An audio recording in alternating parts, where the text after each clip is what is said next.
I lost myself. I waited still for a glimmer to arrive. I know it will. Assalamualaikum warahmatullahi wabarakatuh. Kami dari kelompok 5 kelas 10-1 akan memperkenalkan anggota kelompok kami. Saya Isna Suhan Kusumawardani nomor absen 10. Saya Fatma Kusumawardani nomor absen 6. Saya Akila Azza Sabin nomor absen 4. Saya Salma Nurmita nomor absen 32. Saya Fairuz Saidul Ahmad nomor absen 5. Saya Amiruddin Rahman Rozaki nomor absen 3. Di sini kami akan mempersembahkan sebuah film dokumenter berjudul Babat Jatilanang. Selamat menyaksikan.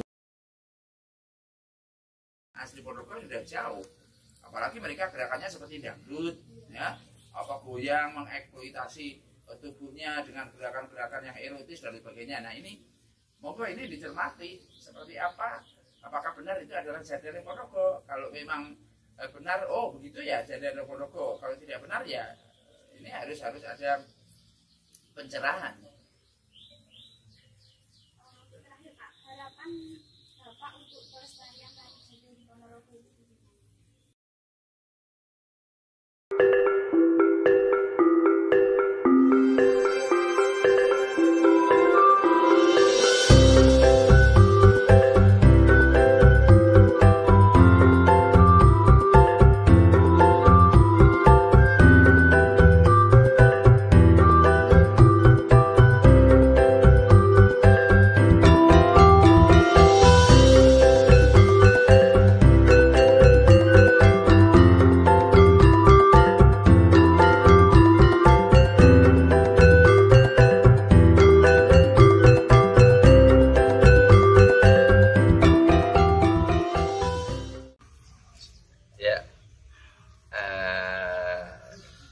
Kalau orang banyak memanggil saya Pak Dirman gitu aja, atau Mas Dirman atau Dik Dirman gitu aja.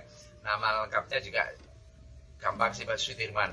Saya lahir 7 April 1964 ya, jadi sekitar 59 tahun yang lalu ya, saya sudah hampir 60 tahun ya.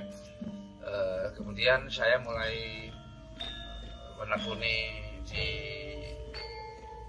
Reog Ponorogo sebagai penari jatilan itu ketika saya umur 13-14 tahun itu sampai sekarang. Saya dulu dari D2 Seni Tari di IKIP Surabaya, kemudian saya meneruskan lagi transfer di S1 Unesa Surabaya. Kemudian setelah itu saya sekolah lagi di Kanjuruhan, S2-nya di bidang pengetahuan sosial. Nah, gitu. Jadi ini ada suatu pertunjukan reog. Di sini pertunjukan reog itu penarinya adalah 1 barongan dadak merak, 2 penari jadil. Nah itu ya. Jadi jadilan itu include dalam seni pertunjukan reog kalau kita ngomong di Ponorogo. Ya. Jadilan itu sendiri dalam pertunjukan reog Ponorogo adalah sebagai powernya. Ya. Dia bisa mengimbangi ini power barongan ini. Jadilan ini ada sebuah public figure, katakanlah seorang artis kalau zaman dulu ya, yang sangat-sangat ditunggu-tunggu pertunjukannya, munculnya, dan ini dieluk-elukan karena ditarikan oleh seorang yang namanya itu gemblak. Jadi gemblak ini adalah anak laki-laki muda usia antara 13 sampai 15 tahun yang berparas rupawan, berkulit bersih, dan dia menjadi penari jadilan dalam grup reog itu. Inilah munculnya adanya penari jadilan dalam seni pertunjukan reog yang hanya bisa ditarikan oleh seorang gemblak pada zaman dulu. Ya, sesuai dengan perkembangan zaman, kalau dulu memang penari jadilan adalah gemblak. Sejalan dengan perkembangan zaman ke arah yang lebih maju, ada sekolah-sekolah dibuka, di sekolah-sekolah di desa-desa sudah ada sekolah, sehingga tidak ada anak-anak yang nganggur, ya. Tidak ada anak-anak yang tidak sekolah, jadi anak-anak itu sekolah.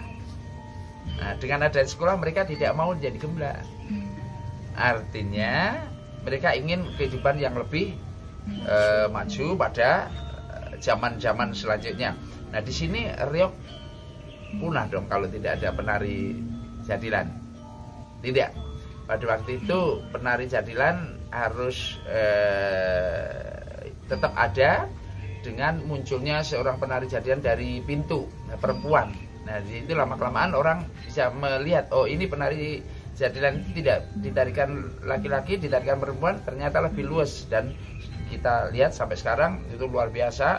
Bahkan reog itu menjadi berkembang pesat dengan penari jadilan perempuan itu di mana tumbuh penari-penari jadilan perempuan. Itu peraliannya atau perkembangannya, karena memang tidak ada gemblak lagi, gemblak sudah hilang dimakan zaman gitu. Mulai tahun sekitar 80-an ya, 80-an itu penari gemblak diganti dengan jadilan perempuan ya. Peraliannya sekitar tahun 80-an.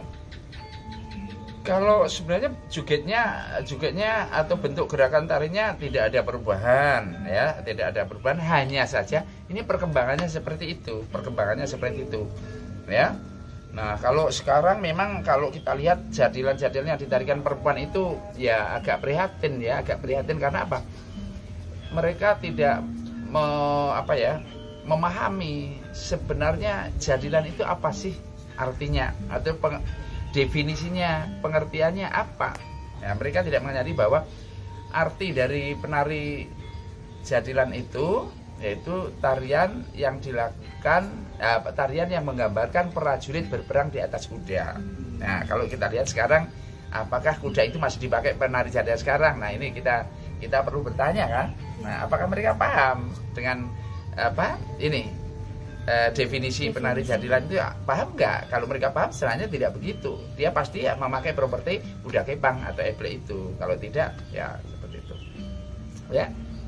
Dari busana tidak ada, hanya ini celananya sangat memprihatinkan karena celananya panji, celana yang dipakai oleh prajurit berperang itu sekarang mereka memakainya seperti penyanyi dangdut dengan pahanya yang kelihatan itu sangat seksi. Nah, itu ya yang kita lihat sampai sekarang itu. Kalau dulu gerak-gerakannya dari penari jadilan itu filosofinya ya dulu sebagai sarana untuk religi atau ritual, tapi sekarang kan hiburan, berbeda. Nah, obyok itu artinya tahu nggak? Obyok itu apa artinya? Obyok itu janggrungan. Lihat di kamus bahasa Indonesia, bahasa Jawa, obyok itu tayub. Jadi tayuban, janggrungan, langan tayub. Nah, mengapa dinamakan tarian obyok? Karena gerakan-gerakan yang dipakai mereka itu adalah gerakan-gerakan yang biasa dipakai oleh seni tari tradisional langan tayub. Itu makanya dinamakan jadilan obyok ya. Mereka sepertinya penari gambyong langan tayub itu perannya. Untuk terakhir Pak, harapan Bapak untuk pelestarian tari jadil di Ponorogo itu bagaimana? Ya, seorang penari harus cerdas ya, harus pinter. Jangan hanya menari tanpa ada pengetahuan. Terima kasih Pak atas waktunya dan ilmunya. Ya. Semoga bermanfaat.